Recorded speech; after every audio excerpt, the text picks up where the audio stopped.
even though football is life, football is also death.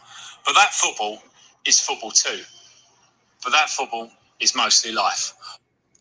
Welcome to another episode of On the Capo Stand Podcast. I am your host, David, and alongside yours truly is our good friend Ahmed. How you doing, Ahmed? David, that's probably the funniest clip that I've heard yet. I'm doing well, man. How are you doing tonight? Absolutely, and that I'm doing great. That clip is from my good friend Jake Dratford. He is the voice at Game Day of Stevenage Football Club. Uh, Fantastic video. As you can see, our good friend John is missing. He unfortunately is sick, and his throat, his voice has been affected. So he will be joining us. He's the only member of the podcast that went to the kid reveal. So, John, if you're watching, when we go touch that topic, if you could join us, that would be great.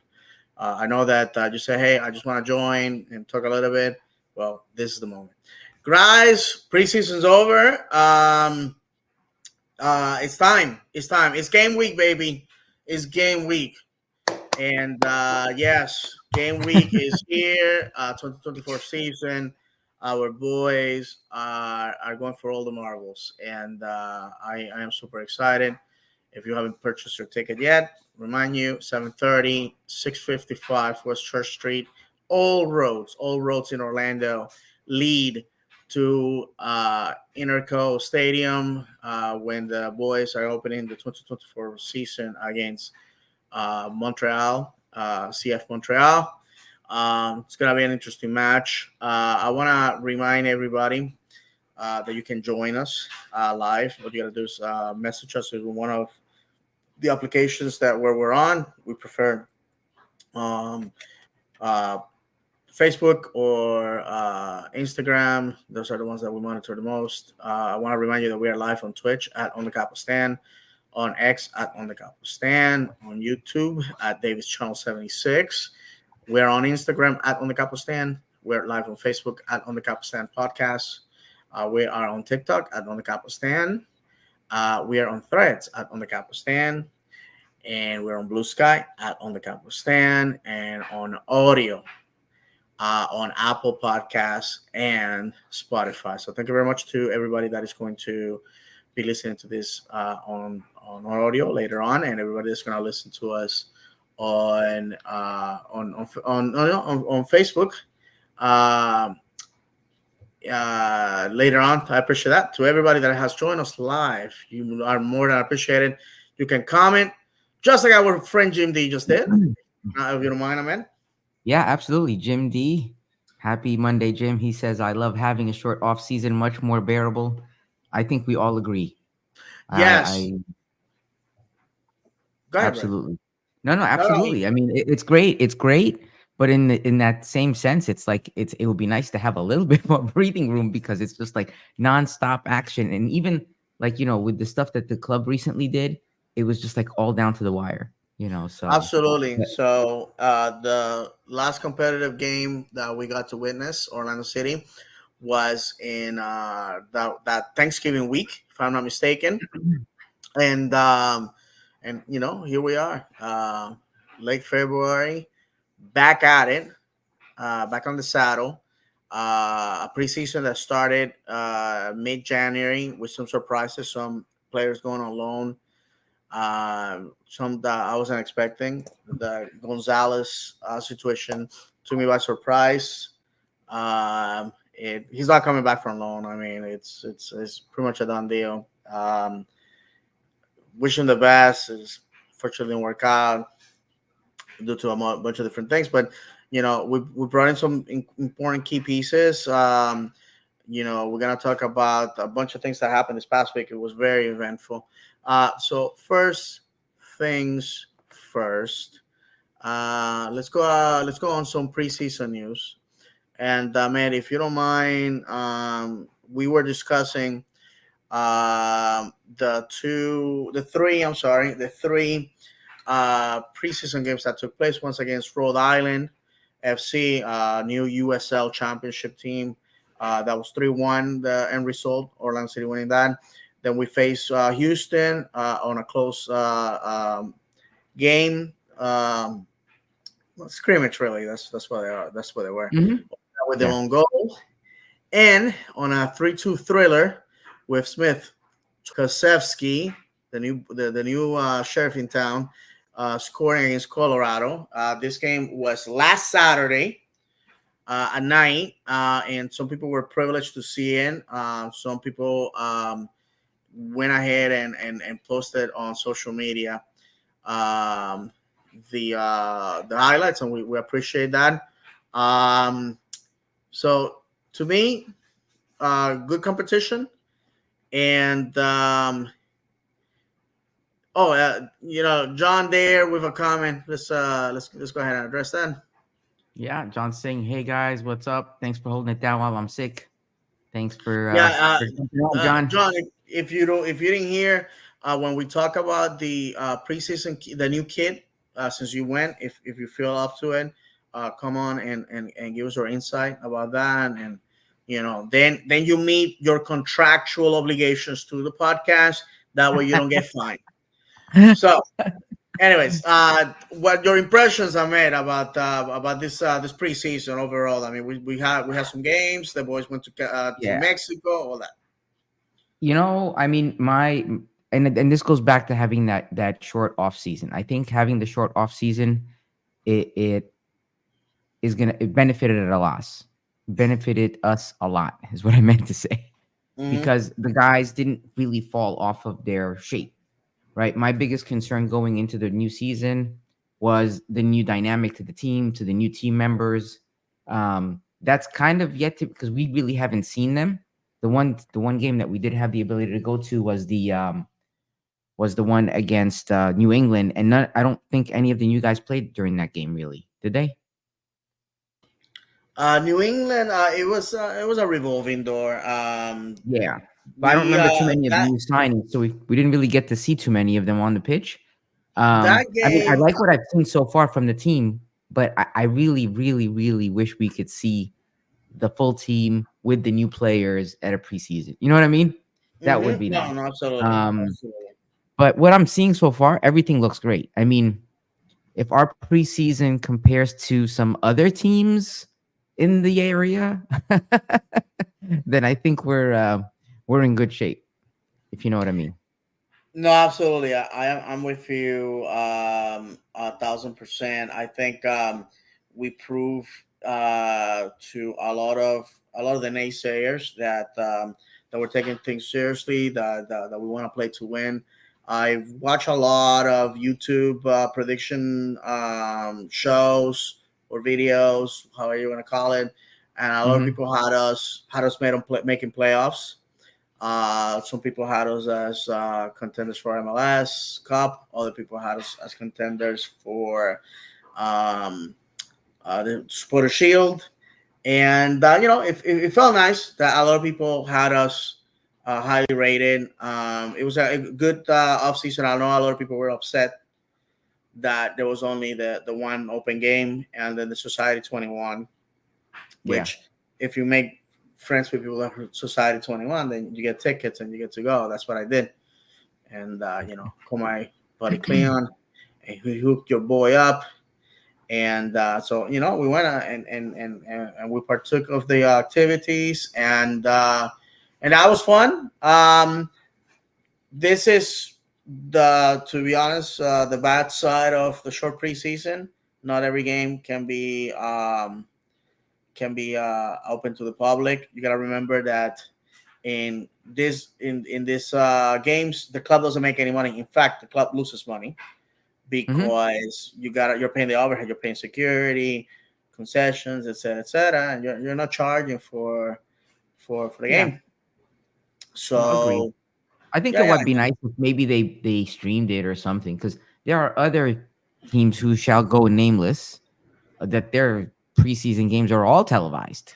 no, yeah, by the But league, that's how by I the get it. That's league. a monetary thing, but Yeah, no, you know. I'll tell you what, and I'm gonna address it. The preseason by Inter Okay. Miami, and I'll say it again. hurt the league's reputation, hurt that team. They lost important pieces. Right now, they are having to trim the fat to be in compliance.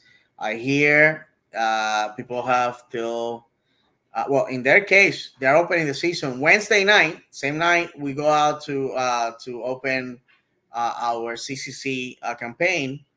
Obviously, foregoing the champions. The champion gets the honor to open the season, and they're foregoing that. I'm telling you right now, if Columbus Crew doesn't play with a chip on their shoulder this year, Oh my I'll be God. really devastated. If that was my team, Don Garber, it's probably gonna be number one. But the fan base in Columbus really dislike this dude for a myriad of reasons, and this is one of them. You put a bunch of old men. I'm telling you right now, we need to go down there next Saturday and bury them. That's what we need to do. But Absolutely. that's just me. That's just my opinion. We got a couple Um, of comments, David. Go ahead, brother. Yeah. So we have Vadim Asimov. He says, just want to let you guys know that I appreciate your show. Thank you. Thank you so much for supporting us and Thank you, my watching, man. man. Absolutely. And then Jim D says, how do you think Muriel will adapt to the physical defending in the MLS?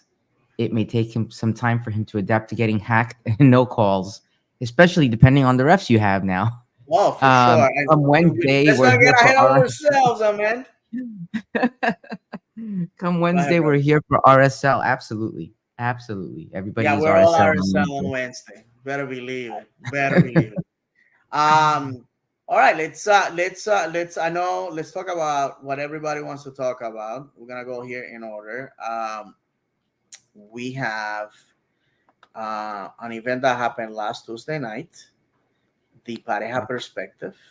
Okay. And if you do the honors, Ahmed, and put the picture there. I'm going to put the Um, only picture that matters. oh, There you go. okay. The only one that There you matters. All right. For the benefit of those watching, listening, go.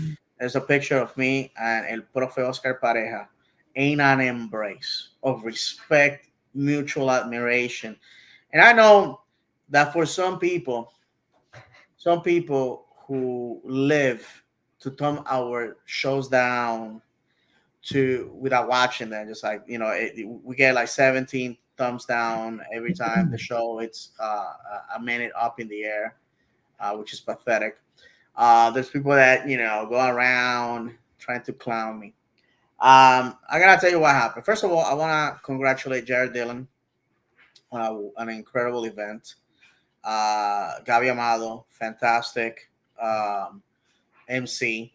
Um, Jared laid out the foundation of what the expectation is this year. Obviously, win games, lift trophies. Also, he's making a commitment of improvements to the facility. One of the things that they found when they purchased the team is that our stadium was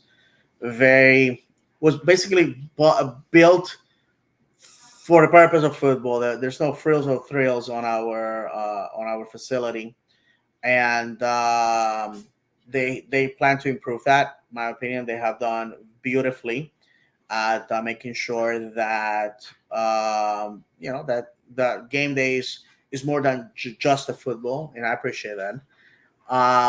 So there's a lot of things plans with the land that the club owns to what now a lot of people refer to as the Main Street slash tailgating lot.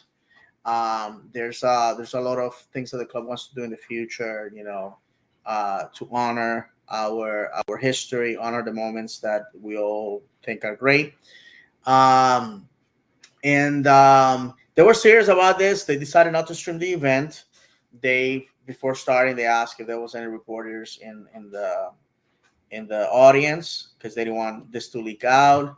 And he flat out said, "If you're a podcaster, you're okay to stay. Just remember to use sound judgment when reporting the things that we're gonna be talking about today." And I'm gonna respect that. So some of the things are gonna stay between me and the 100 plus people that showed up. After that, Oscar was introduced. I have to tell you, Oscar was very humble. Oscar was very vulnerable. He in front of us was a guy that was angry, that was sad, that was hopeful, that lived the emotions, the events as they transpired last season, and I respect that. He didn't have to do that. He could have shown up, say rah rah rah, blah blah blah blah blah, go Lions of the Lions, and walk out of there, and people would have been like, yeah, clap clap clap, and that would have been it. But fact of the matter is Oscar spoke with a lot of sincerity, and to me, that's critical that we understand. He said, "Listen, every manager in MLS is gonna tell you they're gonna win this. They want to win everything, and we're gonna do the same. We're gonna win everything. Nobody goes into a season saying we may finish last. Nobody says that. But at the same time, just telling you that last year I felt that we had the trophy within our grasp. Just had one bad game and it went away. That doesn't mean that we are we're gonna feel that that we can't do it. So when the opportunity for the audience to make questions came up, first few people were very polite. I had some very softball, timid questions. Kudos to our boys from OC Fan TV that asked some hard-hitting technical questions that Oscar sort of answered without going too into details because obviously, he's not gonna lay it out our how we plan to play because then all the other teams are gonna know exactly what we plan to do, which is all understandable.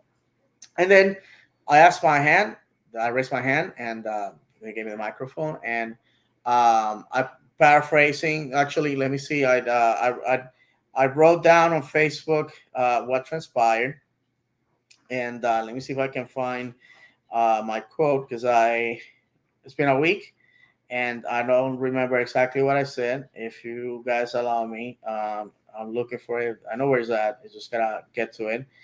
And yeah, okay. I thought I could have sworn that I shared that with Ahmed and John, but evidently I did not. But anyways, what I said basically was, "Hey, Prophet, thank you for everything." Blah blah blah. After the pleasantries, I said, "Just want to say, last year when the team wasn't winning and there was all the turmoil." There was a lot of people that wanted you gone, and I'll be a hypocrite if I don't tell you that I also was in that camp. I'm happy to say I was wrong. I see that you make the changes that needed to happen in order for us to win, and what do you attribute the winning?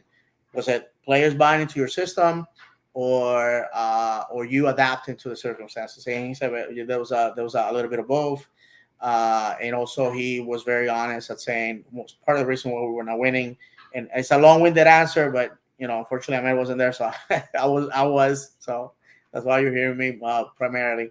And he said one of the main problems that he had to fight against ownership is wanted him to play Kara, and he because he was a DP, he was a guy making $2 million per season, so he obliged. The guy wasn't doing it in the training pitch. The guy wasn't doing it in the on the pitch on game day. He said, "Well, I was told this guy's an international. This guy scored a ton of goals in his league back home in Austria. You gotta play this guy." Meanwhile, the young rookie that was drafted is wowing in the training pitch. So finally, he made a decision that he said went against the current, made some people upset. Some people, sort of like, "Yo, what are you doing?" But he stuck to his guns. He played Duncan, and he paid dividends to the point where Kara had to be moved on because he was no longer needed. That's it. After the end of the event, he was taking pictures on the side. I was one of the last people there. I approached him. I went to shake his hand. He hugged me. He gave me like a bear hug, like hugging me. And while he was hugging me, he tells me to my ear, saying, "Hey, just want to let you know I appreciate everything you do. I appreciate your honesty, and I want people to know that I want to lead people who believe that we can do it, and we're gonna give them reasons why. Uh, I left with an incredible opinion of Oscar. I have always said it here. My criticism of the performance of Oscar Pareja was always directed on the football. I always said that he was a fantastic human being. He was a great person. He proved that again, once again. He treated me with the utmost respect, and it felt good. How many people can say that the manager of their club shows that level of emotion towards them? And I know that's gonna make some people mad because when I posted that picture, I posted the what happened. People are like, "I bet you didn't tell him you wanted him to fight." I did because unlike you with those fat thumbs, I'm a man of my word. I don't hide behind my phone. I said it. Oscar thanked me for that. Gabi Amado thanked me for that. Thank you, Gabi, for the kind words. Thank you for always being a friend to the podcaster. Thank you for everything you do for our club. I'll leave it at that. And and for everybody that was there, that witnessed what happened. I know you guys are excited. I'm excited. With that said, I mean, anything else to add about your, basically everything you heard? Listen, man, I'm just glad I didn't have to come and bail you out. That's all. I was just like, oh God, what's David gonna say, or what's he not, or how are people gonna take it? No, I'm. You know what? I've had the opportunity to meet Oscar a couple of times, and to your point, he is very humble and very down to earth. Um, and I'm glad they do that because I feel like there's a disconnect sometimes if they don't do that, and people don't. I wish more people would go. How many people were there? About was it like packed? Close a little under a two. I would say a little under 200. So maybe Oh, okay. Well, 180, that's good. something like that. That's good. Do you know if they're I mean, gonna for a televise, Tuesday not night, I mean, televise it, but well, they're probably not gonna put a recording of it up. no, no, they were very clear that some of the things that were gonna be said there were gonna be the privilege of those in person. Okay, And also they felt that by broadcasting it defeats the purpose of allowing Oscar to be candid, honest, and open. agreed. No, I, Because I understand that. Yeah. No, yeah, I'm glad they did that, and I hope they do it more often. It would be nice, they will. That's the plan, my friend. Yeah, yeah, because I feel like there's a lot that we have to kind of assume and try to kind of like read the crystal ball, if you will, and having that ability would be much appreciated. I think it would clarify a lot of things for us, especially when we're sitting here talking about stuff and just making assumptions. I hate to do that, but we really don't have anything else to go by. So No, for yeah, sure. We have a fantastic manager that wants to win trophies, that wants to stay. Oscar said that he had the opportunity to leave. There was some interest from other clubs and outside the league. There was rumors of the Colombian national team. There was rumors of the U.S. national team. There was rumors of Liga MX. There was rumors about going back to Colombia. There was, one of the things that I tend to forget is Oscar in Colombia is a celebrity. He is a well-respected manager, well-respected player in his career in Colombia. There's a lot of fans that still remember him kindly, and sometimes we forget that here. For those of us that are not Colombian, there's a lot of Colombians there that show a lot of affection. And Oscar didn't hug him. Oscar didn't hug those dudes. No, he hugged the guy that you spend 24/7 hating on online. That's how he hugged. He didn't hug you listen, that's because why he I doesn't said know that your was the name. only. That's why I said that was the only picture that mattered, man. I don't know Right. what. Oscar doesn't know your name. Oscar knows who I am. And Oscar, between me and Oscar, he knows what I told him. And Oscar, I intend to keep that promise. He knows what I told him. He's my manager. He's my manager. And I'm gonna say it. He's my manager because he won me over with football, with knowledge, with kindness, rather than me following him because I'm afraid that if he leaves, things are gonna get worse. Um, so I'm gonna leave it at that.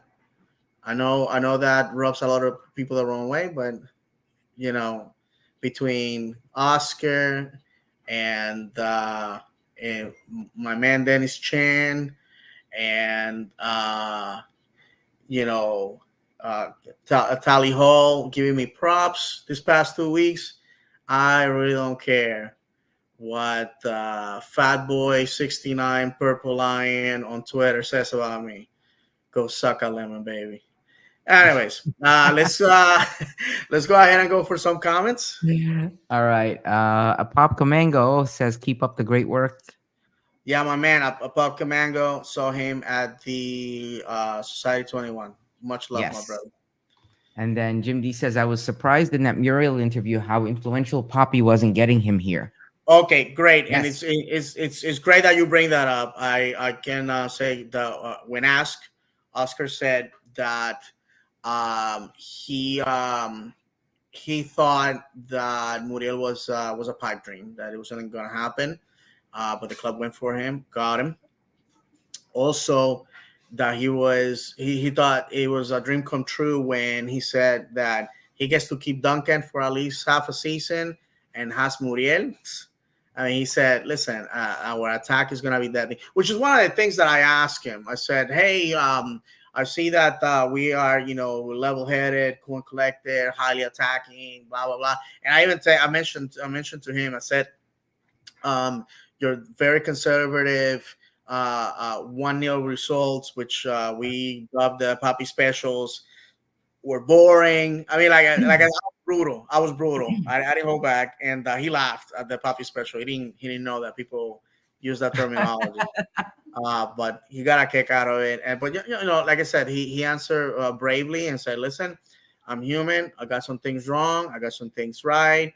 I fought for what I felt was laying the best team out there, and we finished second. And we could have won it all, but football is, say it with me, everybody, cruel and unpredictable." Unpredictable. And crap happens, man. Crap happens, and I'm not gonna hold it against Oscar because he didn't pull the he didn't pull the Rodrigo Schlegel or Schlegel getting a. I mean, crap happens, guys. You know what I'm saying? It's what it is. We had the opportunity to win it. People forget that Ojeda was an inch away from getting the winning goal at the death, and it would have been another story. Perhaps they would have been still talking about winning the MLS Cup. So it is what it is. Football is pound of talent and also of luck. Keep saying that, and I probably one day gonna print T-shirts. And I'm surprised when I hear people use my sayings out in the wild, and that's when I know that we're doing something right. We got some more comments, Ahmed. Yeah. We have one more comment actually. Says Tour Rep says, "Hey, props to you guys. By the way, David, I'm a fixer. Do you want me to fix a problem on X?" With sarcasm, of course. Thank you, my man. Thank you. Is that it? I thought I see three on my end. Hold on. No, I think we went through them. Yeah, for sure. I just okay. Yeah, I haven't refreshed the comments on mine. That's All right. So moving on. New kid. Woo, Mamacita. I don't There know you about go. you, but this thing, oh my God, take my money. Hmm. This belongs on Pornhub, and for the benefit of those listening, we have a picture of okay, these people need the introduction. The soccer Jedi, the Yorkshire man, Luke Bowden, with that wicked left foot. Then we have the pride of Jamaica, Dennis Chin. I believe in Dennis Chin. I believe in Dennis Chin. We have Luis Neal, the man with the honor of scoring the first goal in Orlando City history in the USL, also getting the penalty that got us to PKs in the 2011 USL Championship game. And the man to the right doesn't need that introduction. The legendary Miguel Gallardo. And Miguel, by the way, this year he's going to be part of the 360 crew for Apple Plus for Spanish Nice. language out of New York. Our good friend Sergio Ruiz legendary man who was the voice of Orlando City from 2015 to 2022. Is going to this year's going to have the lion's share of Orlando City games, and he's going to have a new partner, a man from Venezuela whose name escapes me right now. But I spoke with Sergio. He's super excited for Miguel because for Miguel it's a promotion, and as you guys know, Miguel's super knowledgeable, good-looking dude. You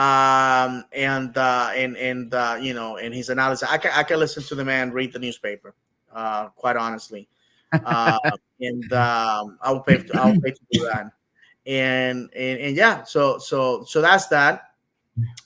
We have John here. John was at the at the reveal. John's throat is a little bit affected, so he's not gonna sound like $1,000,000. But if you can post the picture of the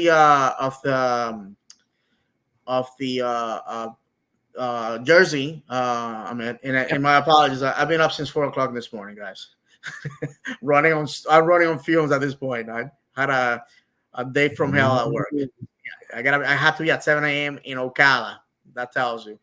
So, John, if you're up to it, if you can tell us your impressions of the event and this beautiful jersey for the benefit of those listening. It's the new kit, as we all know, with a revised version of the old USL logo, white, red. No, it's not white. It's like the lavender. They said lavender. Thank you. I was trying to think of the name. Lavender, red. There's some purple lines, and they're honor thy history, which I think is super neat. John, if you're ready for it, go ahead, brother. He's not on yet. No, yeah, he's not on yet. But you know what worried me? One thing that worried me when I first started looking at it, when you go and you looked at some of the screenshots, it almost looked pink. Yeah, a lot of people said that. I got screenshots. I don't know if it was the way they took them or what happened. I was like, please let that not be the case.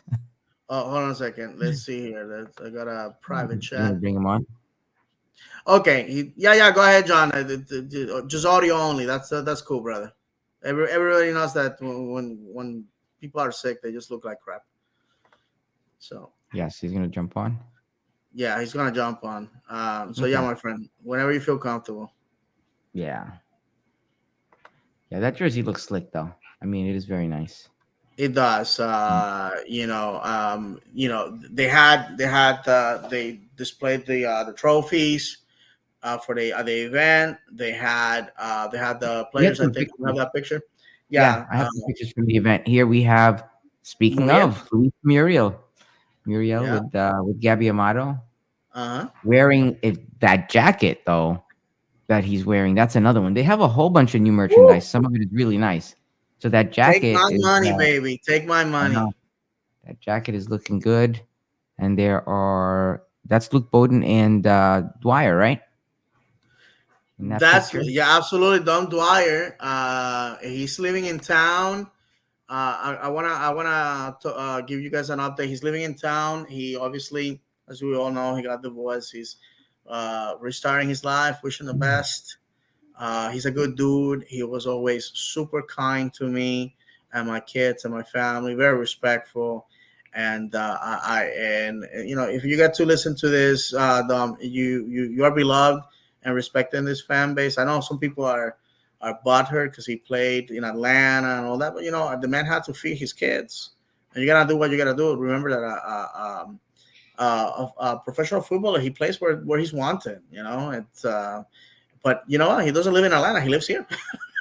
So that is that. So we got that picture: Luke Bowden, Dennis Chen, Don Dwyer, Louis Neal, we got Robin Jansen, Kyle Smith, Cesar Araujo, and Rodrigo Schlegel. They are wearing some of the sickest jerseys we ever had. I gotta be honest with you, the one that Dennis Chen is wearing, to me, is one of the holy grail of Orlando City jerseys, excluding the red one, which I'm surprised that Louis Neal wasn't wrestled to the ground by collectors for that piece. Maybe part of his personal collection. Um, but yeah, the one with the stripe, man. If they ever which I know Adidas can't do it because this that's a Lotto design, but that one with the strip going vertical, sick, just sick. Love that kid. All right. John disappeared. Yeah. I was Yeah. about to let him in. All right. Well, we can move Okay. on, and then if he comes back, we can always go back to talking about the kit Yeah, and get his. and John, listen, I'm sorry, but I just wanted to finish before letting you on. I responded to his thing. I said okay, and he left. So, all right, let's. Do we have a comment? Yes, we have a comment from a Popka Mango says, any news on Muriel? Did my Colombian paisa travel to Canada? That's a good question. I haven't seen the club hasn't posted anything. If I'm a betting man, I would say that probably no. And John, well, I'm gonna John, add please him don't on. go away. I'm gonna let you in a second. Now, let me answer this question. I'll say probably no, simply because obviously he's working his immigration situation, his green card, and all that, and that has to stay in country. He can travel, and quite honestly, we don't need him to play that leg. So let's go ahead and let John in. There he is. Oh, Go ahead, hold on. John. Tell us Hey all guys. about it. Hey, John, how you feeling, buddy? Oh, feeling about like $1 million minus mine a lot. A Uh, million bucks in Zimbabwean dollars. yeah. Go ahead. Yeah, Thursday was a lot of fun. You get there, it's a free event. They had about as much food as you could have from what was it, King Bao, the Black Rooster, I think it's called, the taco place. Yeah. And then the Cholo Dog people that have the thing at the stadium. They had all that laid out, pretty much all you could eat, and then everything was set up real nice. All the pictures and everything are from the before the introduction, and then the introduction happened where they brought all the players up, and Janssen was wearing the new jersey, and they revealed it. I mean, overall, it was a nice event. It was better. It was more than I expected it to be, like as far as like how they put it together. It was really well put together and everything, and they made it really feel like a big special event versus just another season of a new season's jersey review.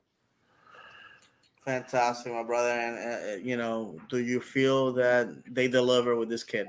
Absolutely, absolutely, yeah. The it not being just white. I know that picture there kind of looks off white a little bit. It honestly depends on what type of light hits it, because you look at the picture during the reveal with Janssen, it looks like it's bright white.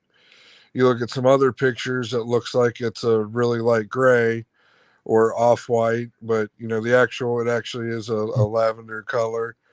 Down on the sleeves you can see there's lavender purple color that's at the bottom of the sleeves, and I like the reimagined badge, and then I think they hit it out of the park, honestly. No, for sure. And the bringing out the trophies from the USL era. Uh, you know, this being our 10th season in MLS. It's in our 14th overall. We are in existence. We have been in existence 13 years. No, actually, no more than that now. 24, 14, sorry, 14, 2024. So, yeah, 14 years of existence. So, to me, this kid embodies everything.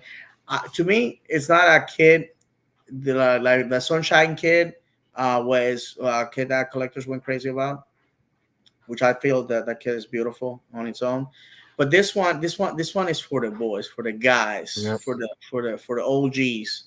Because I mean, honestly, without the history and the love and the affection and the stories behind behind the three lions. It's just another kid for a lot of people. It's not a kid that screams, "Hey, here I am. Look at the gimmick." It's a kid that just honors the men and women who between 2011 and 2014 did the impossible to get this club into MLS, and to the fans and supporter groups. I'm gonna throw you a bone. You say you say that you hate me, but I show you respect. For the boys of Section 120 and 121, the old Citrus Bowl. You were the backbone of that fan base. The reason why that club did not die in 2011. The reason why that club managed to stay afloat, to be bought in 2013 by Flavio Augusto da Silva, to pursue going into an expansion with MLS. And we had to thank a lot of people. And I'm gonna single out one person that I feel that all the players deserve all the praise. But I think that a player that without him, quite possibly this doesn't happen. Don Dwyer, 2013, came in, turned the USL League upside down. Don Dwyer is, if not the only, or one of the few people who won USL MVP player of the championship and Open Cup and MLS Cup in the same year. All three trophies up in the air by Don Dwyer, and for that, Dom, I have always said it. Oh, a debt of gratitude. I felt that coming back a few years back was we were hoping to capture some of that magic. Unfortunately, I don't think lived up to it, but nonetheless, I have my signed number 9 game worn USL Dom Dwyer jersey. And I may be buried with that thing if I lose 300 pounds and I fit in that small jersey. So perhaps cancer will ravage my body in order to fit in that jersey so I can be buried there. Uh, and that's an awful thing to say. So I guarantee you the haters are gonna grab that and go on social media and say, look at what he said. John, anything else to add about the event? I know that, my friend, that you're not feeling the best. But since we got you here, if you have anything else about the event, also your expectations for Wednesday and Saturday. Yeah, I mean, not much more on the event, just a couple things about that have happened, stuff the clubs released over the last week and stuff. I mean, this team really seems like this year that they're more than other teams. They're MLS Cup or bust. More than other times in the past year. Last year going into the season kind of seemed like, yeah, we're gonna make a run at it. See what happens. But this year, hearing Poppy speak and hearing all the players speak, we're winning the MLS Cup this year. If we don't, we didn't hit our mark, which is refreshing to hear, which is good to hear. And I'm gonna be honest, David, I was right there with you. 10, 11 months ago, calling for Poppy's job, and was still not fully on board with him at the end of the year with the way we bowed out of the playoffs. But listening to why he came back to Orlando City, or stayed at Orlando City, however you want to put it, and the passion and the hunger that he has to bring an MLS Cup to this club has really reinvigorated my passion for him, for him to be here. For the first time in a while, I think he's, the right man for the job, and, really think that this year is going to be a year that, years down the line we remember, because of how, the players we picked up, the players we've kept. Our core group of players is still there for the first time in a very long time. We're not plugging in pieces from, the transfer market. So, we should start the year running and continue that all the way in October, November, and hopefully early December when the MLS Cup final is, and bring that cup home. So I think this could be a really good year for us, and really exciting year going into it. Beautiful, my friend. Beautiful. All right, John. Thank you for joining us, my friend. This show is nothing without you. So if you feel like it, John, and you want to stay with us, floor is yours, sir. Or No, if you I'm gonna log off and listen and rest. All right. fantastic. And remember, brother, we need you in the terraces come Saturday. It's gonna be a cold night, so I suggest you drink a lot of matzo ball soup, Jewish penicillin, as my wife calls it. You do that. You tuck yourself in the bed. You eat all your vitamins, say all your prayers, because we're gonna need you, John. We're gonna need you on the terraces come Saturday, my friend. Oh, Okay, definitely. That's the goal. beautiful, my friend. John, big hug, my guy. And Yeah, next man. Saturday, Feel we're better. gonna Feel see you better here, soon, man. feeling better, because I know this illness, this sickness is gonna leave your body because there's games to be played. Yep. All right. Awesome, I appreciate it, All right. guys. See you later, John. beautiful. All right, what you got there, Ahmed? They just posted this. The club posted this earlier. As of earlier this evening, I believe the wall is sold out for that Oh, opening match. if So there's if still that's tickets, there's still tickets. Go get them. yeah, if there are, then yeah. But I'm hoping for uh that vibe that we've seen at some of these matches. Yeah, Where the whole stadium is yeah, singing, man. we gotta go all in. That's Uh, really my hope for this season because we there's have gonna be a we have we have what seems to be a really powerful team, and hopefully they'll play well, and hopefully we'll come out of the door swinging. mhm. The one icing on the cake would be if they have that support from the whole stadium. I agree, and it's gonna be a beautiful day for football. Yes. It's gonna be 67 degrees at kickoff, and by the end of it all, it's gonna be in the upper 50s. So bring a nice jacket. Guess what? You're gonna have the opportunity to use those scarves for real. Wear a warm hat, and I mean, can't ask for better football weather. I don't know. I don't know. It's gonna be just a gorgeous night, and Absolutely. and it's gonna be awesome. What else you got going on a Saturday night in Orlando? I don't know. With that said, let's go here. Yeah, let's. Okay, so we have covered. Yeah. All right, let's go talk about Calvary. From Calgary. Say that three times fast. We are heading. I haven't checked out the social media before. Um, um, Going on the show, but I am assuming that the boys already took off to Victoria, BC, tonight, and you know we are going to be playing this game.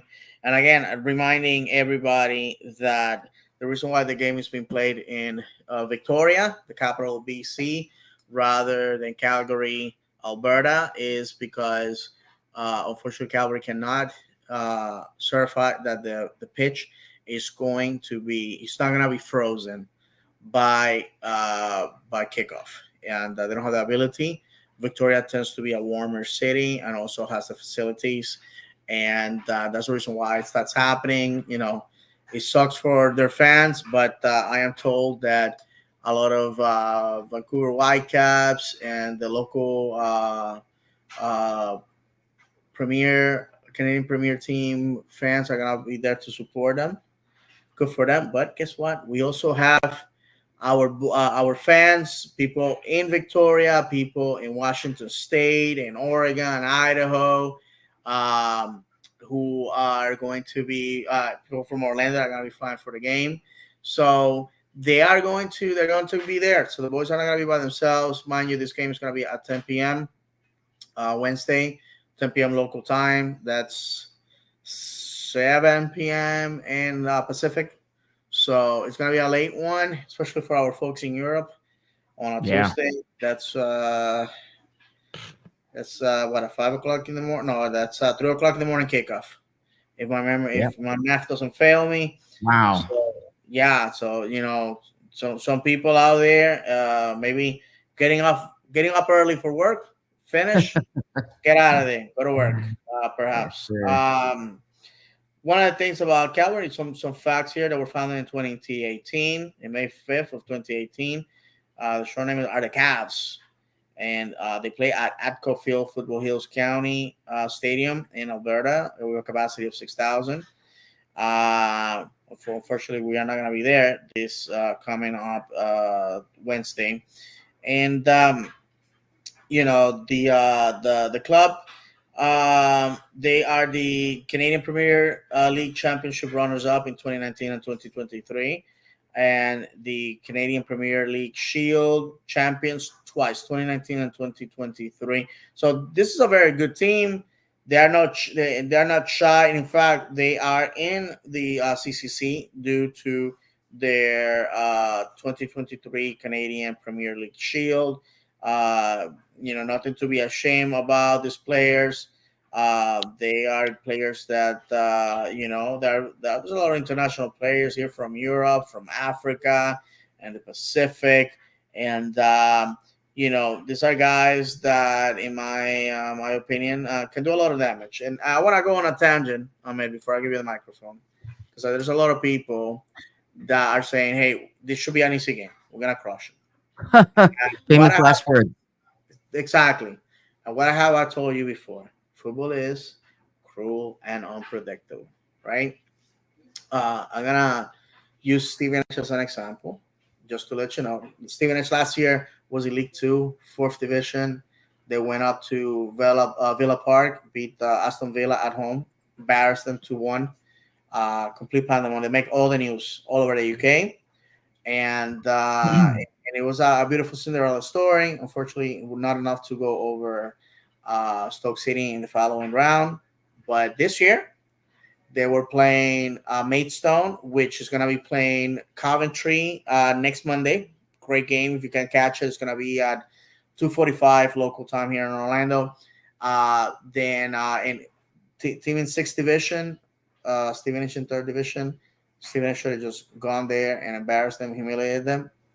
They got a penalty. They scored. They won the game. Complete cop set, pitch invasion. As a Stevenage fan, I was furious.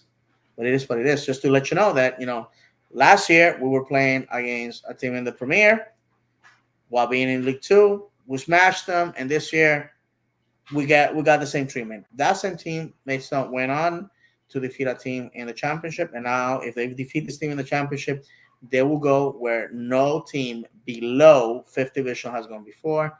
And it's going to be playing a premiership team with players that practice 3 times a week and have day jobs.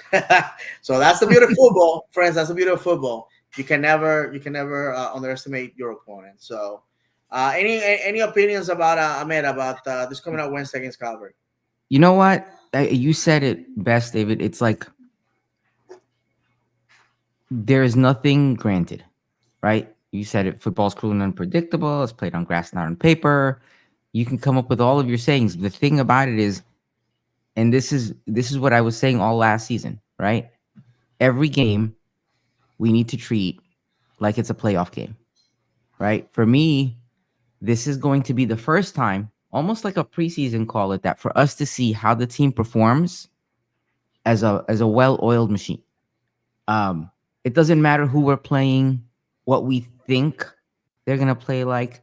I want us to go out there and destroy them, right? I want to see a team that comes out to destroy, because that's the only way. You can't say, okay, well, we could take it easy on this team because no, I don't want to hear that.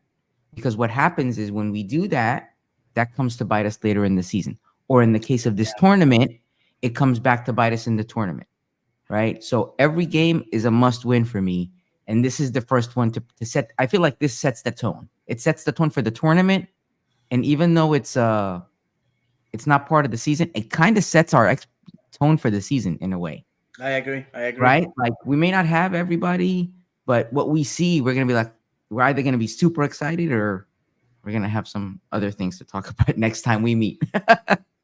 For sure, my So friend. For sure. that's my fear. I always hate when we go in to a situation if we say, you know what, we can give it 75. We cannot give it 75%. We need to give it 200% all the time, especially if it's a tournament, because the people that are there for a reason, right? And the minute we underestimate them, we'll be the ones on our way out. That's it. Gotta go make a So, statement, my man. yeah, Gotta make a statement, and absolutely. that you wanna tell people, hey, I am for real. I'm 100%. You go to Vancouver Island, to the southern tip of Vancouver Island, this cold, windy, raining Wednesday night, and you smash Calvary. Nothing personal. This is just business. You go, you do that, and then you come back Saturday, and you tell Montreal, not so fast, and you smash them. You break their nose in front of 25,000 people in warm Orlando. That's how you do it. But you know why I meant? Because champions play whoever, whenever, wherever. Absolutely. That's what champions do. Mm-hmm. That's what champions do, my friends. Because winners win games and losers make excuses. Excuses. And Oscar Pareja said at last Tuesday that he wants to lead people who believe that we can do it, and he's gonna give us reasons why. Oscar, we are waiting for the reasons. And on paper, while these foes look beneath our level of I don't know, pedigree, expertise, whatever you want to call it, That means nothing. doesn't mean anything, right? You're absolutely right. But we just gotta go there. We just gotta go there and just act like a smooth operator, and just go. Just give it to them. Give it to them. Make these people, make people that did not buy a ticket for the home opener regret their decision, and make people that are going to go see you Saturday know that you're gonna put on a show. Yep. You gotta tell the fans, put on your dancing shoes and come in your Sunday's best on a Saturday night, because we're gonna take you for a ride. We're gonna take you out for a ride. We're gonna take you out dancing. We're gonna give you the what you came for. Because at the end of the day, my friends, wins are conceived on the training pitch, but they have to be born on the hearts of the players in order to be viable. And my expectation is a win. Ahmed, I'm assuming yours. Oh yeah. Is. No. My expectation is a win. Honestly, nothing else will do at this point. For sure. And before we move on, the second leg of this series is going to be played on the 27th at 6 p.m. 27th is a Tuesday, if I'm not mistaken. Yes, it is a Tuesday, and there are definitely still tickets available. I was just looking at them. Yeah, I haven't bought. I like to live dangerously. I haven't bought my ticket. I plan to. But you know what? I will say the ticket prices are not terrible. Listen, what are you doing at 6 p.m. on a Tuesday? Well, yeah, that's your lives. Go support your lives. I mean, if you're in town, because obviously, and if you have to go to work, by all means, we're not, we're not saving lives here. This is entertainment. So you gotta go to work, you do that. You gotta take care of something important. You go do that. You gotta go to school. You do that. But me, what do I have to do at 6 p.m.? Nothing other than lay on my couch and watch YouTube. Might as well make it to the stadium, cheer on the boys, and secure what is going to be a collision course with Tigres. And boy, do we have a bone. Woo, baby. That would be we have a bone to pick clean with them bastards. Absolutely. They talk a lot of trash, and at the end of the day, as far as I remember, Both teams tied both games, and both teams scored equal amount of goals. You know what? There's two things that I hate.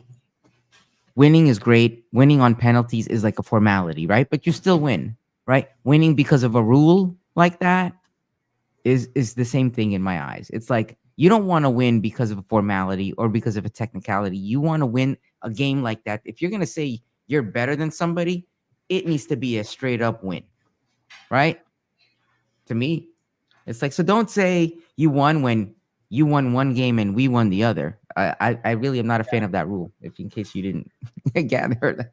And the goal was a top, and I was An ESPN actual top goal. 10. Mm-hmm. Yeah, a goal that took skill. Honestly, as long as I live, I will remember urgent care about that goal. So completely sickening. It I was was. on that side. There was some. I was surrounded by ticketed fans, and man, that made them sweat bullets. They're like, oh, wait a minute, Yep. wait a minuti.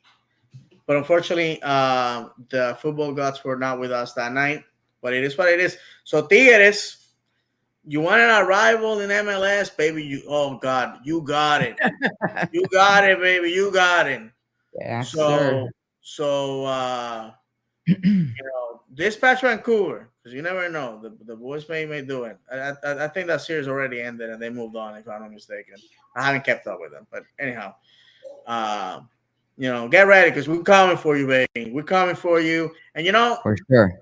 the away support you're gonna get in Mexico from Orlando City. Mexico. We went there, we exchanged jerseys, we took pictures. We were just happy. We were just happy to be in the party. But this time we don't care because we know you laughed at us. You took our kindness for weakness. I gotta tell you something, bro. We ruthless this time. We coming to scalp heads. That's why we're gonna come. We're gonna do it. We brought the salsa for your tacos, baby. We got it.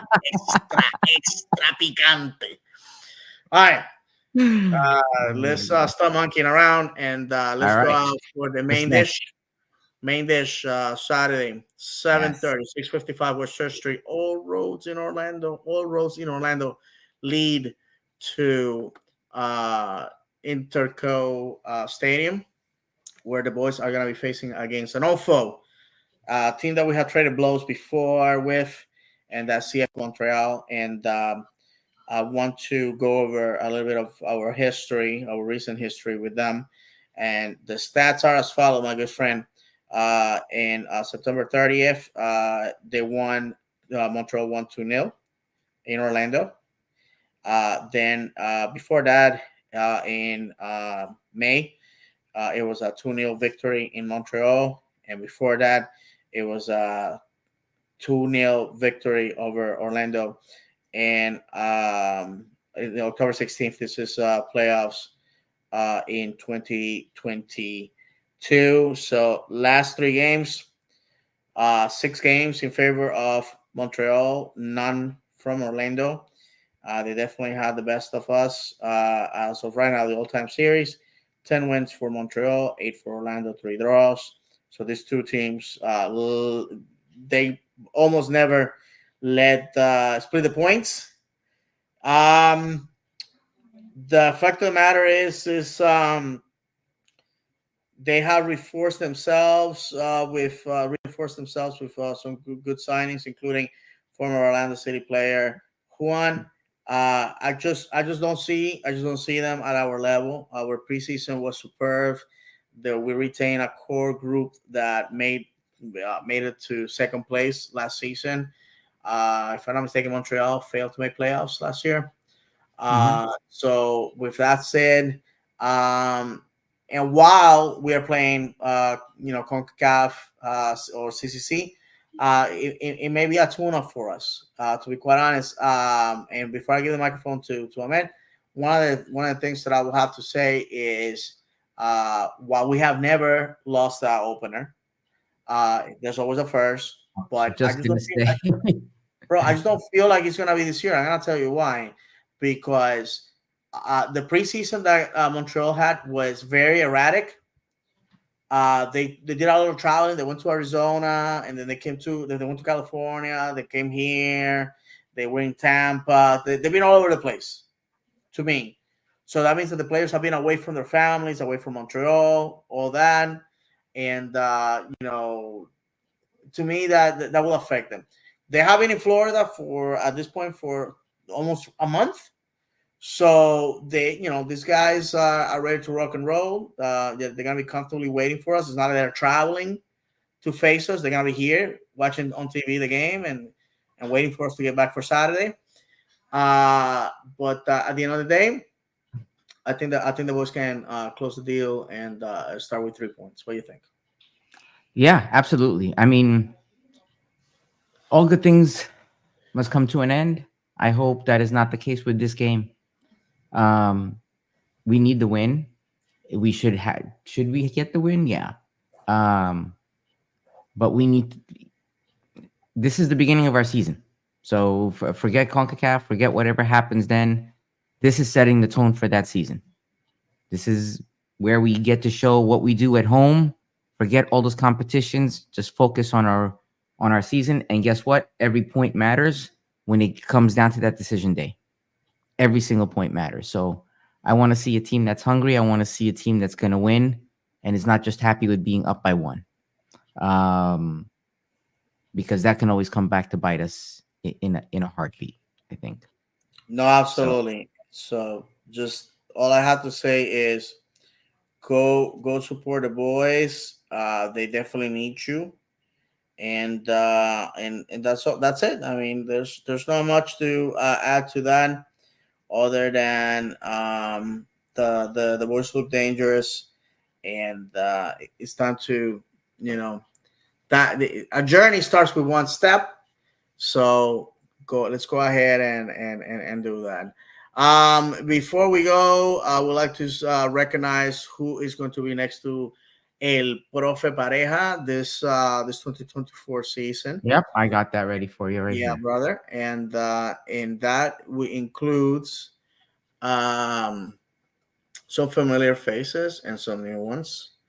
And while I'm at least looking for that, I Yep, want to there it thank is. everybody that watched us live, that commented, and everybody that's going to watch us later on YouTube and is going to listen to us on audio. So your 2024 assistant coaching staff is Diego Torres, who's going to be our first assistant coach. There's a promotion for him in the absence of El Profe Bazan, who we wish him nothing but the best.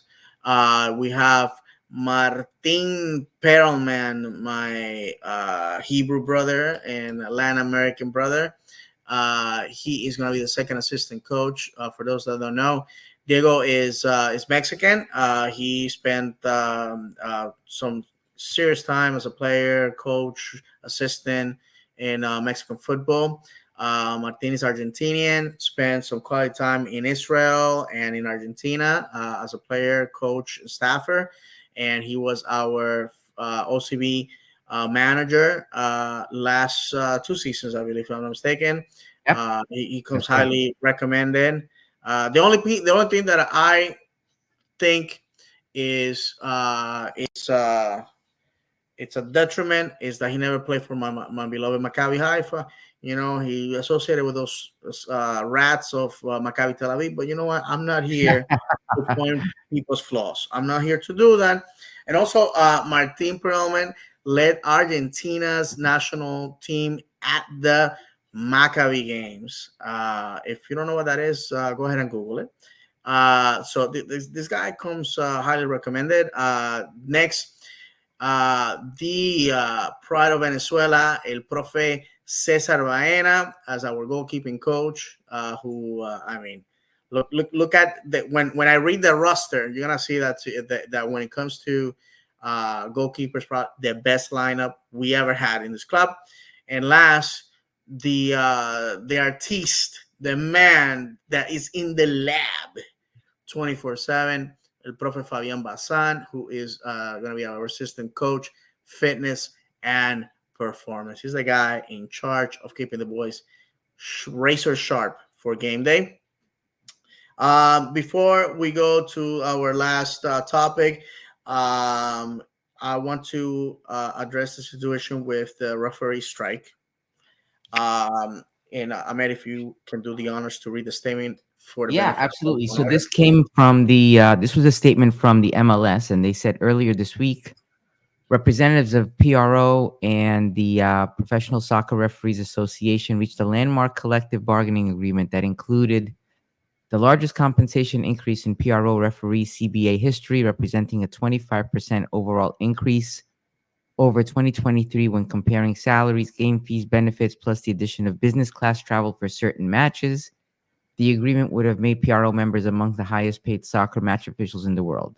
Despite having an agreement with the elected leadership, this morning their membership, which consisted of match officials, voted down the collective bargaining agreement, and PRO has informed MLS that it is locking out the match officials as of 12:01 a.m. on February 18th. Now, when I saw this, though, I was like, all right, this is from the MLS. And I did find the statement from the PRO, and I cannot seem to find it because there's two sides to every story. Of course. But yeah, so that's where the MLS came for it. Let me Yeah, get that. I could have sworn that I had sent you their statement because we want to be fair Yep. here. And there's, like you said, there's two sides to the story. I gotta tell you, while it's gonna surprise you guys because I'm one of those dudes that, like everybody else, yells at the refs, call them names, blah blah blah blah blah. My nephew Daniel, who's gonna be joining me, and me and my sons at the game Saturday. He's the oldest son of my youngest sister. He wants to be a ref. He wants to be a ref. He finds that he could make a positive in the sport. He fantasizes about being a good ref, and I encourage. I think we should encourage our young men and women to aspire to be referees. We need good officials. We love to complain about bad decisions and bad refereeing, but how do you fix it? Do you fix it by encouraging young men and women for a career in football? I have several friends in England and in Israel who have gone to university to study a career in sports, and are pursuing refereeing, pursuing coaching, physical therapy, all sorts of different things. And I'm jealous because when I was a kid, my parents, their vision they had was, you know, get an office job, wear a tie to go to work, and you're gonna be successful. And being a professional in sports, aside from an athlete, was not seen as a profitable career. Over my travels over the years, as you guys know, I travel internationally and nationally for my job. I have run into a lot of pro referees at the airport. I think it's truly a thankless job. Pays not that great. In fact, my wife, who's a teacher here in Orange County, had a coworker who was a pro referee, ref, who in the off season was substitute teaching to supplement his income. The MLS says that with this, the pro referees would have been among the look at key words here, among the most paid, and that's not true. In the EFL, the referees that get paid the most are those in the championship, where the medium pay is about 190 pounds. This is second division, and it decreases as you go from league to league to league. But quite honestly, League Two referee can make a very handsome living, just a little under 100,000 pounds. Uh, play Referees in MLS were getting on average 55,000 before taxes.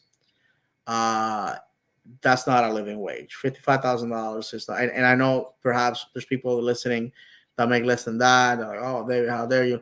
Well, I gotta tell you that There's a lot of people with bachelor's degree that make more money than that, me included. And I'm not trashing anybody, I'm not bashing anybody.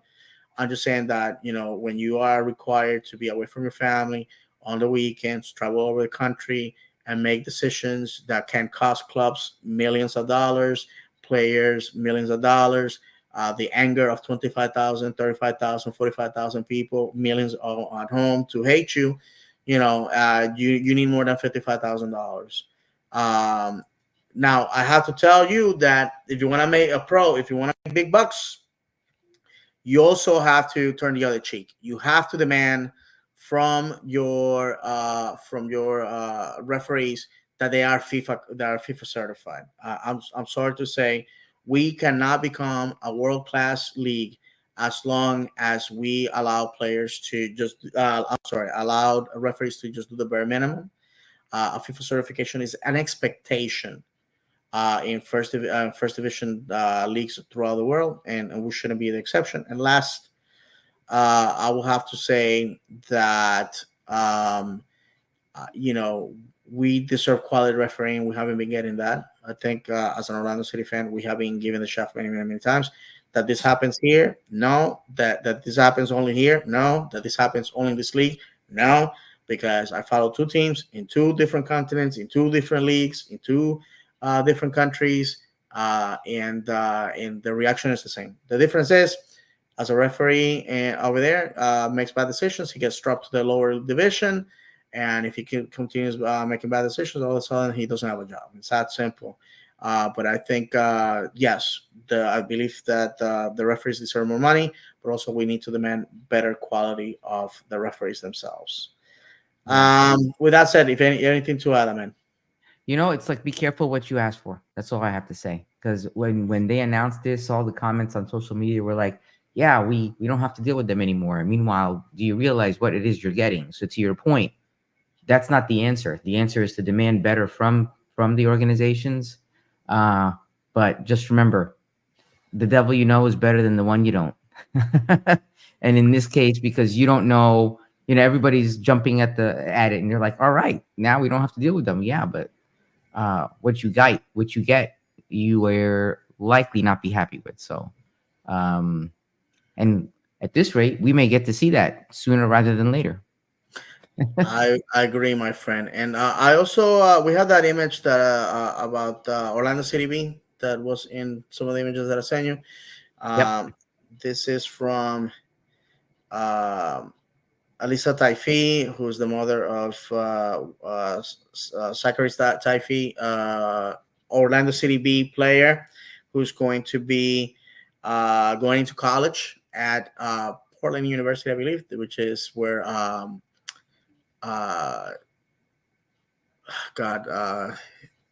this guy,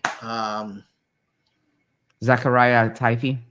A former Orlando City player that he played there in college, and that is he's the a Popka kid, played here, Haitian parents. Benji Michelle. My goodness. Sorry, guys. I you know what? I wasn't sure if that's who, and I didn't want to say it. No, bro, throw it out there if you don't mind reading this. Yeah. So this is from his mom. Orlando City B played Philly Union 2 in a preseason friendly that wasn't so friendly. Seems like that's the way all the friendlies are lately. Countless yellow cards later, the Bees won 4-0, but Zachariah Taifi took not one but two for the team, with a couple of cleats to the leg and to the face. God, oh my God! I see now. It makes sense why she took a picture of him. I was like, okay, picture of her son, and woo! Yeah, you can see that right there. Look at that. My goodness! Ouch! Wow, that is a nasty one. That could have gone to worse. So, ouch! Absolutely. Young man, hopefully getting better. I see. By the way, the OCB kit, sickening. I hate the fact that we cannot buy OCB kits. Why can't we? Because they don't make them available. It's that simple. That's a miss on their part, man. They should. Woo! They should totally do that. There's zero OCB merch. I actually have a OCB scarf in my collection. Nice. one of the few items out there that you can find that says OCB. And yeah, it's a travesty that we don't have any more LCB merch. But again, I am sick and tired of telling this club how to take my money. Sick and tired of how to tell this club to take my money. So last, I would like to address who are the men that are going to be representing our club this year. If you have followed me on social media and my exploits on podcast, you know that is a tradition for me at this point to read out loud who are going to be the men defending our badge and our colors. And I will start with our goalkeepers: Pedro Galese, Mason Stoddard, Javier Otero.